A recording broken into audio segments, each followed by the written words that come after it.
시편 130편 1절. 1절 같이 읽겠습니다. 여호와여, 내가 깊은 데서 주께 부르짖었나이다. 네, 성전에 올라가는 노래라고 숫자 위에 설명이 되고 있는 이 시편은 누가 쓴 시인지 정확하지 않습니다. 언제 쓴 시인지도 정확하진 않지만 여러 가지 정황상 추측은 할 수 있습니다. 그런데 어떤 상황에서 쓴 시인지는 130편 전체를 보면 충분히 알 수 있습니다.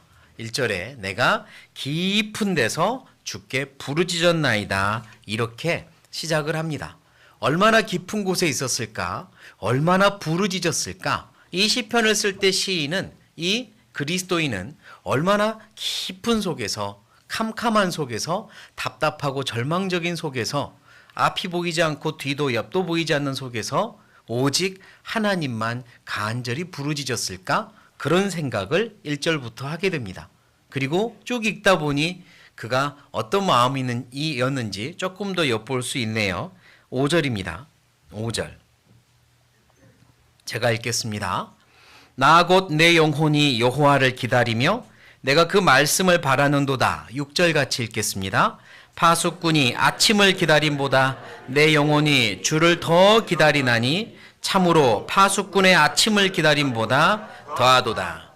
네, 이 시편 기자는 그 깊은 속에서 한 줄기 빛을 기다리고 있습니다. 깜깜한 어둠 속에서 한 줄기 빛이 피어오르길 기다리고 있습니다. 그 빛이 주님이 주신 빛, 주님이 주시는 소망의 빛이겠죠.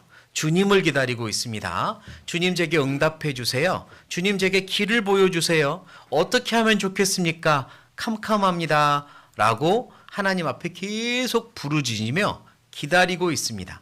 파수꾼이 밤새 초소를 지키는, 눈을 뜬 눈으로 초소를 지키는 군인이 너무 춥고 힘들고 배고플 때 온몸이 시리고 발이 꽁꽁 어는 것 같은 그런 어려움 속에서 빨리 동이 텄으면 좋겠다, 빨리 태양이 떠올랐으면 좋겠다 라고 기다릴 때는 정말 간절하게 태양빛을 기다릴 겁니다. 파수꾼이 그 태양 떠오르기를 기다리는 것보다 더 기다립니다. 정말 언제쯤 주님이 내게 빛을 보여주실지 그 한 줄기 빛을 기다리고 있습니다 라고 부르짖는 거죠.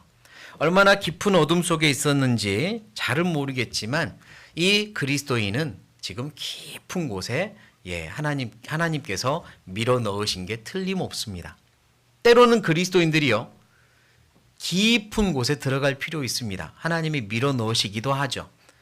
예수님을 성령님께서 광야로 몰아내신지라 라고 말씀하신 것처럼 하나님께서 우리를 깊은 곳에 떨어뜨리기도 합니다. 깨지기도 하고 부서지기도 합니다.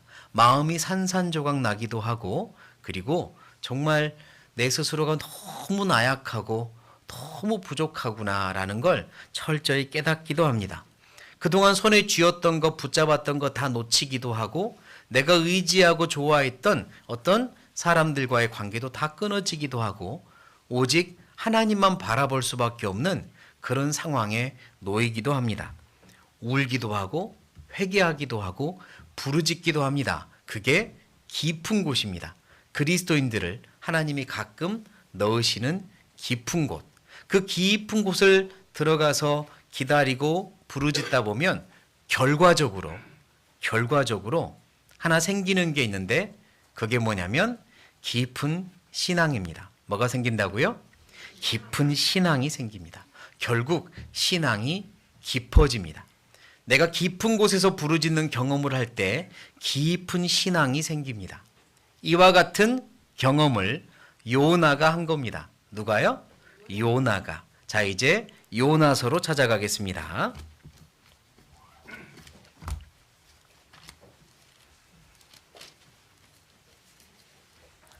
요나서 2장입니다.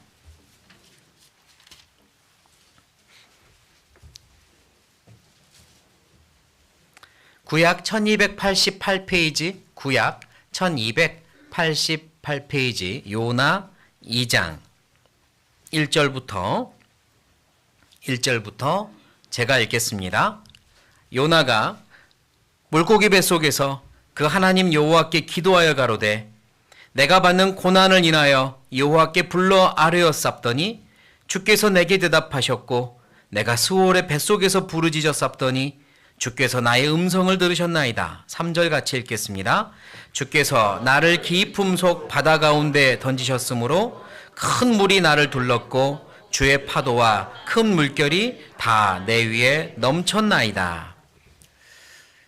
1장에 보면 요나는 하나님의 명령을 피해서 반대길로 도망가 배를 탑니다. 그리고 멀리 떠나죠. 조금이라도 더 하나님과 멀어지고 싶었던 건지 바다 깊은 속, 아니 배 깊은 속으로 들어갑니다. 배 깊은 밑층으로 들어가 이불을 둘러쓰고 쿨쿨 잠이 들었어요. 지금쯤이면 하나님이 따라오지 않으시겠지. 그러나 그러지 않았죠? 하나님은 큰 파도와 풍랑을 가지고 요나를 따라오셨습니다. 배가 뒤집힐 뻔하자 선원들과 선장 탄 사람들은 살고자 엄청 발버둥을 쳤고요. 요나만 깊은 잠에 빠져서 그런 줄도 모르고 있습니다. 가판위에서는 사람들이 살겠다고 아우성거리고 살겠다고 그렇게 부르짖는데 요나는 깊은 잠에 빠져서 아무것도 듣지 못하고 아무것도 느끼지 못하고 아무것도 보지 못합니다. 그게 사망의 깊은 잠, 신앙의 깊은 잠이죠. 그때 하나님께서는 배를 흔들어 깨우려고 해도 요나가 일어나지 않자 선장을 보내십니다. 선장이 요나를 찾아왔고 두들겨 깨웠죠. 자는 자여 어찌미냐. 두들겨 깨웁니다. 그리고 선장 덕분에 깨어난 요나는 따라 올라와 가판 위로 올라왔죠. 정말 상상도 못했던 일이 벌어지고 있습니다. 자기 때문에 하나님이 파도를 동반하고 왔고 자기 때문에 사람들이 죽을 위험에 처해진 겁니다. 결국 요나는 하나님이 자기를 따라왔다는 거 알게 됩니다. 그리고 주변의 모든 사람들도 제비뽑기를 통해서 요나 때문에 이런 일이 벌어졌다는 걸 알게 됩니다. 요나가 섬기는 하나님이 얼마나 무서운 참 하나님인지도 선원들은 보게 되었습니다. 그리고 요나는 나 때문에 이뤄진 일이니 나를 바다에 던지라고 그러면 이 풍랑이 잔잔해질 거라고 말을 했고요. 선원들은 처음에는 그렇게 하지 못해 주저주저 하다가 결국 풍랑을 이기지 못하고 이러다간 다 죽게 생겼으니 요나의 말을 듣고 바다에 던집니다. 요나는 깊은 바다에 빠집니다. 하나님이 요나를 찾아오셨고 멀리 도망가는 요나를 찾아오셨고 요나를 향한 징계와 그리고 또 다른 교훈과 또 다른 연단의 계획 속에서 깊은 바다에 빠뜨리십니다. 그리고 하나님은 또 다른 거 하나를 준비하셨어요. 그게 뭐냐면 큰 물고기를 준비하셨습니다. 창세기 1장에도 하나님이 천지를 창조하실 때 큰 물고기를 창조했다고 일부러 큰 물고기라는 단어를 심어 놓으셨는데요. 큰 물고기를 준비하셨습니다. 아마 그 시대에 가장 큰 물고기, 지금 우리가 어느 누구도 발견하지 못했던 저 심해의 큰 물고기였을 거라고 믿습니다. 준비하셨고 요나를 삼켰습니다. 요나는 아마 기절을 했든지 정신을 잃었겠죠. 그리고 나중에 의식이 돌아왔을 때는 난 죽었구나. 이제 천국이겠구나. 하나님 앞이겠구나 라고 생각하며 눈을 떴을 것 같아요. 얼마나 부끄러울까. 하필이면 하나님 피해 도망가다가 이렇게 죽어서 하나님을 만나게 되니 얼마나 부끄러울까? 그런 순간적인 생각도 들었을 것 같아요.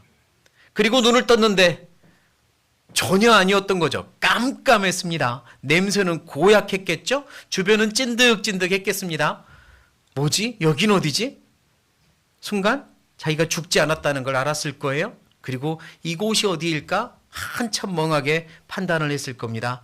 그리고 이곳은 아마 어느 수중 동물의 뱃속이라는 것을 알았을 겁니다.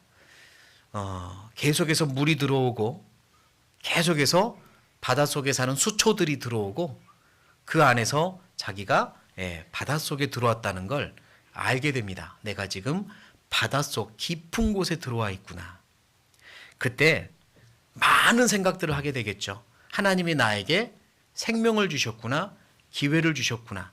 지금 내가 하나님 앞에 섰으면 얼마나 부끄러울 텐데 하나님 저에게 한 번만 더 기회를 주세요라는 마음도 가졌을 겁니다. 그 깊은 속에서 요나가 기도를 시작합니다. 내가 이 깊은 속에서 이제 하나님을 봅니다 라고 하며 기도를 시작합니다. 하나님께서는요, 요나에게 또 다른 계획을 세우신 겁니다.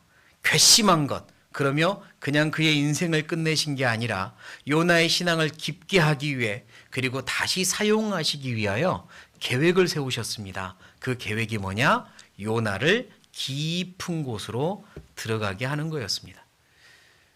모든 것을 다 놓고 모든 것을 다 잃어버리고 자기 자신이 완전히 산산이 깨지고 부서지고 내 계획도 완전히 부서지고 그리고 하나님 앞에 직면한 그곳이 요나가 들어간 깊은 곳이었어요.